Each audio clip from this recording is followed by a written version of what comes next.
हरे कृष्णा। मेरा नाम है डॉक्टर प्रतीक चौहान। जीवन में बहुत सारी ऐसी चीज़ें आती हैं जो कि हमें कुछ ना कुछ सिखा के जरूर जाती हैं। अब मायने ये रखता है कि आप उन चीज़ों से सीखते हैं या नहीं, आप उन चीज़ों की तरफ वो ध्यान देते हैं या नहीं, क्योंकि आपके जीवन में होने वाली प्रत्येक घटना आपको कुछ सिखाने के लिए आती है, आप कुछ बताने के लिए आती है।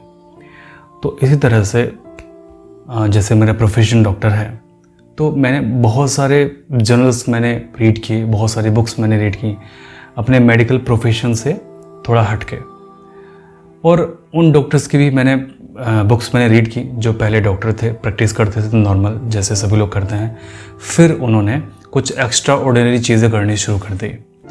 तो ऐसे ही आज मैं आपको एक पेशेंट की कहानी सुनाऊंगा जो कि अमेरिका की पेशेंट थी। मेरी पेशेंट नहीं है वो, लेकिन आपको सुनने में मज़ा बहुत आएगा। पेशेंट का नाम है कैथरीन। कैथरीन एक पेशेंट है, पेशे से नर्स है। जहाँ तक मुझे याद है उसकी उम्र 27 है, अनमैरिड है, शादी नहीं हुई है उसकी, और वो डिप्रेशन से ग्रसित है, सांस के रोग से ग्रसित है, घबराहट से ग्रसित है।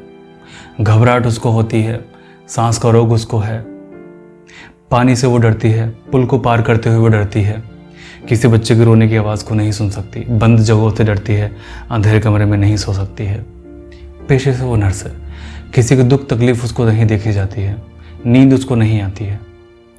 उपचार उसने बहुत किए, बहुत अच्छे अच्छे डॉक्टर्स के पास में उसने अमेरिका में उपचार किए।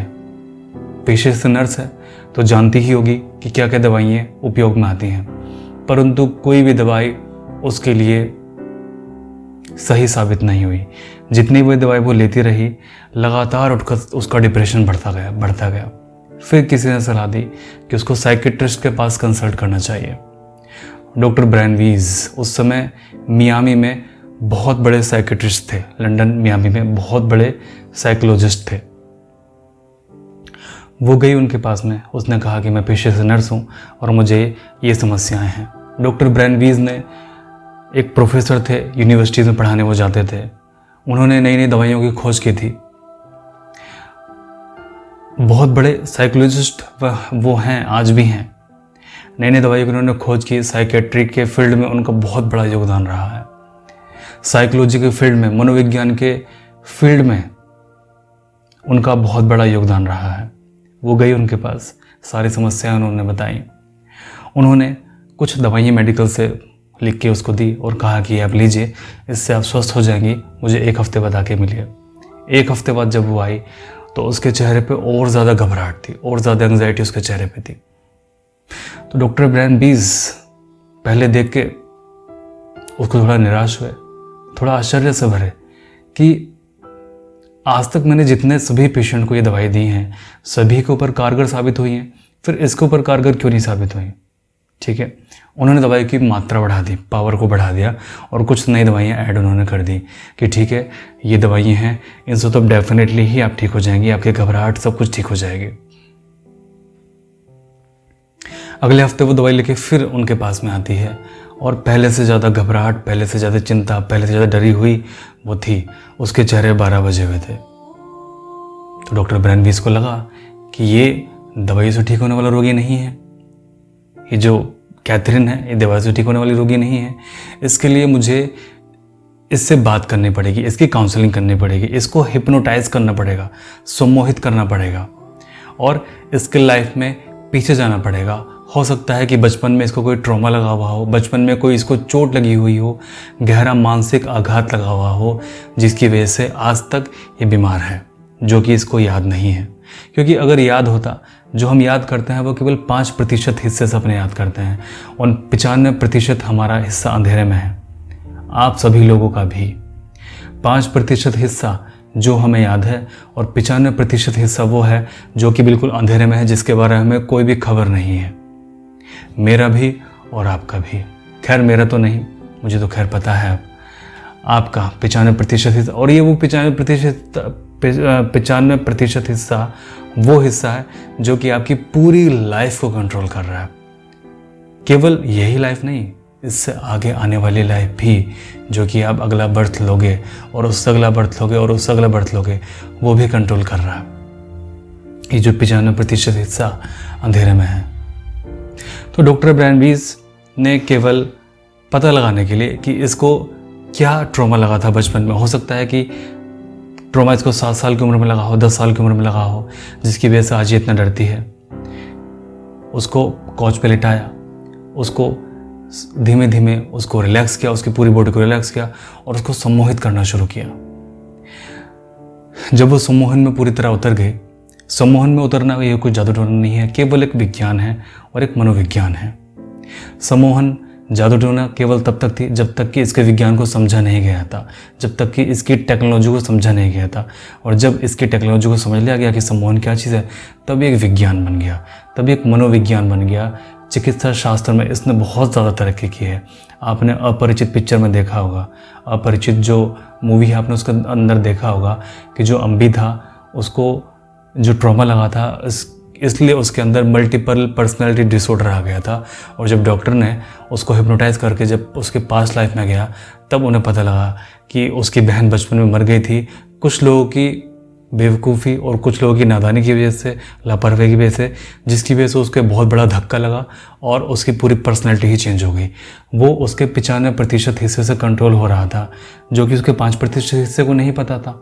अम्बी 5% हिस्सा नहीं पता था उसको कि उसके हाथ में क्या हो रहा है। 95% हिस्सा वो था अपरिचित वाला कैरेक्टर।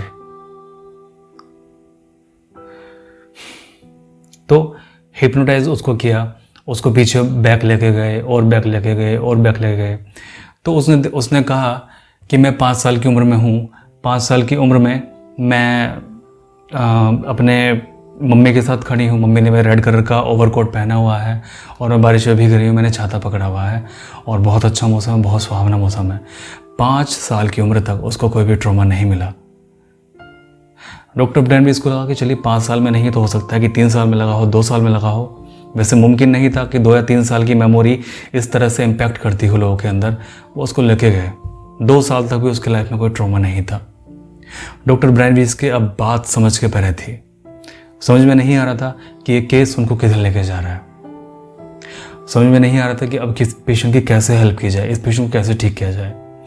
डॉक्टर ब्रायन वीज ने उसको सजेशन दिया, हिप्नोसिस के अंदर जो सजेशन देते, सजेशन दिया कि आपके लाइफ में जहाँ भी आपको सबसे गहरा आघात लगा हो, आप वहाँ जाइए और मुझे बताइए। थोड़ी देर वो मूर्छित अवस्था में ही लेटी रही कैथरीन, और धीमे धीमे उसकी सांस फूलनी शुरू हो गई। उसने तेजी से सांस को अपने लेना शुरू कर दिया। डॉक्टर ब्रायन वीज को लगा कि अब वो इसकी रग पकड़ सकते हैं, क्योंकि कैथरीन को सांस लेने की समस्या भी थी। धीमे धीमे उसकी सांस फूलते गए, सांस फूलते गए। डॉक्टर ब्रायन वीज ने उससे पूछा कि आपकी सांस क्यों फूल रही है, आप कहाँ पर हैं? कैथरीन ने कहा कि मैं भाग रही हूँ। डॉक्टर ब्रायन वीज ने पूछा कि आप किससे भाग रही हैं? कैथरीन ने कहा कि मैं खेत में भाग रही हूँ। डॉक्टर ब्रायन वीज के कुछ भी समझ में नहीं आ रहा था कि क्या चल रहा है। पेशे से नर्स है तो फिर ये खेत में करने क्या गई है? ठीक है, डॉक्टर ब्रायन वीज ने उसको इंटरप्ट नहीं किया, क्योंकि वो एक प्रोफेशनल साइकोलॉजिस्ट थे। वो जानते थे कि पेशेंट को किस तरह से ट्रीट करना है, ठीक करना है। उन्होंने कहा कि चलिए ठीक है, आगे बताइए, आगे क्या चीज़ हो रही है। हो सकता है कि वो उसका डिल्यूजन हो, मन की भ्रांति हो। डॉक्टर ब्रायन वीज ने कहा कि चलिए आगे आप मुझे बताइए कि आगे क्या चीज़ चल रही है। कैथरीन ने कहा कि मैं दौड़ रही हूँ, मैं दौड़ रही हूँ, मैं दौड़ रही हूँ और मेरा बच्चा मेरे हाथ में है। डॉक्टर ब्रायन वीज ने कहा 1 मिनट, आपका बच्चा आपके हाथ में है? कैथरीन ने कहा कि हाँ, मेरा बच्चा मेरे हाथ में है। डॉक्टर ब्रायन वीज को लगा कि अभी तक तो इसकी शादी भी नहीं हुई है, फिर इसका बच्चा इसके पास कैसे आ गया? डॉक्टर ब्रायन वीज ने उसको नहीं रोका। वो कहा कि चलिए फर्दर चलिए, फर्दर बताइए क्या हो रहा है, क्यों भाग रही है? कैथरीन ने कहा कि नदी में बाढ़ आई है और वो बाढ़ हमारे गांव की तरफ आ रही है और सभी लोग मेरे साथ साथ में शोर मचा मचा के भाग रहे हैं। भागते रहे। अचानक से कैथरीन ने रोना शुरू कर दिया। डॉक्टर ब्रायन वीज ने कहा कि क्यों रो रही हैं? कैथरीन ने कहा कि मेरा बच्चा मेरे हाथ से छूट के नीचे गिर गया है और उसको पानी मेरे बच्चों को बहा के अपने साथ ले गया है और मैं बच्चों को बचाने के लिए चिल्ला रही हूँ, रो रही हूँ और कोई भी नहीं बचा पा रहा है और मेरे साथ में जितने भी सभी लोग थे सब लोगों को पानी बहा के ले गया है अपने साथ। थोड़ी देर बाद वो रोती रही, उसकी सांस फूली, थोड़ी देर बाद वो शांत हो गई। डॉक्टर ब्रायन वीज ने कहा कि अब आप कहाँ हैं? कैथरीन ने कहा कि अब मेरा बच्चा मेरे साथ में है और मैं बिल्कुल शांत हूं। डॉक्टर ब्रायन वीज ने कहा कि आप कहाँ पे हैं? कैथरीन ने कहा कि मैं अपनी बॉडी के ऊपर खड़ी हूं, मैं देख सकती हूं कि मेरा बच्चा वहां डूबा हुआ है और मेरी बॉडी यहाँ पड़ी हुई, लेकिन मैं और मेरा बच्चा अब साथ हैं, हम दोनों साथ साथ में हैं। कुछ भी पल्ले नहीं पड़ रहा था, कुछ भी समझ में नहीं आ रहा था डॉक्टर साहब को कि क्या चल रहा है उसके लाइफ में, ये हो क्या रहा है एक्चुअल में मेरे साथ में। क्योंकि मरने के बाद में आत्मा, उसने आत्मा देखी अपनी, मरने के बाद में उसने अपनी आत्मा देखी, उसने बाकी लोगों की आत्मा देखी? नहीं, विज्ञान के सब कुछ परे है। नहीं, आज तक मैंने जितना भी स्टडी किया है 30, 35, 40 साल तक, ये तो वो सब पे चोट कर रहा है। ये तो पूरी की पूरी मेरी धारणा ही बदल देना चाहता है। नहीं, ऐसा पॉसिबल नहीं है, आत्मा जैसी कोई चीज़ नहीं होती। डॉक्टर ब्रायन वीज उसको धीमे धीमे वापस ले आए। जब वो कैथरीन जाग गई नर्स के रूप में, डॉक्टर ब्रायन वीज ने उससे कहा, क्या हुआ, कहाँ पहुँच गई थी आप? कैथरीन ने कहा कि मुझे नहीं पता। डॉक्टर ब्रायन वीज ने कहा कि आपने मुझे जो भी कुछ बताया आपको याद है? कैथरीन ने कहा कि हाँ, मुझे सब कुछ याद है, टोटल मुझे याद है। डॉक्टर ब्रायन वीज ने फिर कहा, कहाँ गई थी आप, क्या ये आपका भ्रम था? कैथरीन ने कहा कि मुझे नहीं पता कि ये क्या था। डॉक्टर ब्रायन वीज ने कहा कि चलिए अगले हफ्ते फिर से हम एक और सेशन आपके साथ में करते हैं हिप्नोसिस का, आप अगले हफ्ते आइए और मुझे बताइए।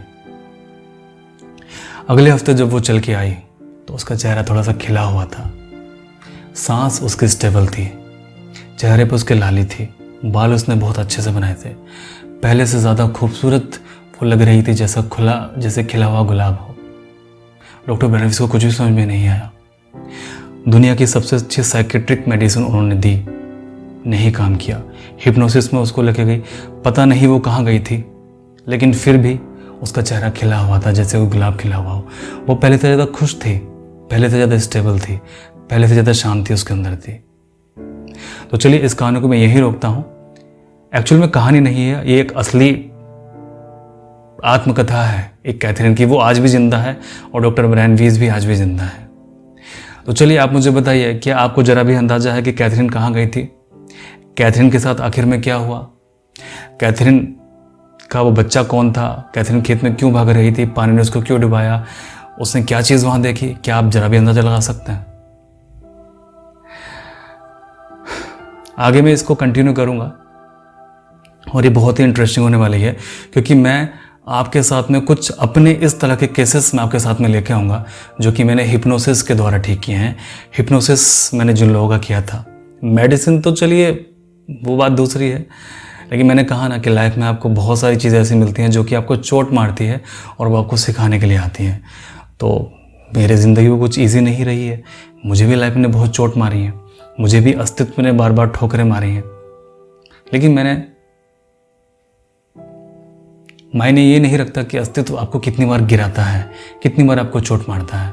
मायने ये रखता है कि कितनी बार उठ खड़े आप होते हो और कितनी बार आप चैलेंज करते हो कि बस क्या इतना ही दम है, क्या इतनी ही चोट आप मुझे मार सकते हो, इससे ज़्यादा ताकत नहीं है आप में। और जब आपके अंदर ये एटीट्यूड होता है सीखने का, समझने का, हर चीज़ में सवाल उठाने का, तब फिर आप एक नए आदमी बन जाते हो, तब आप बहुत दिनों में बहुत कुछ सीखते हो।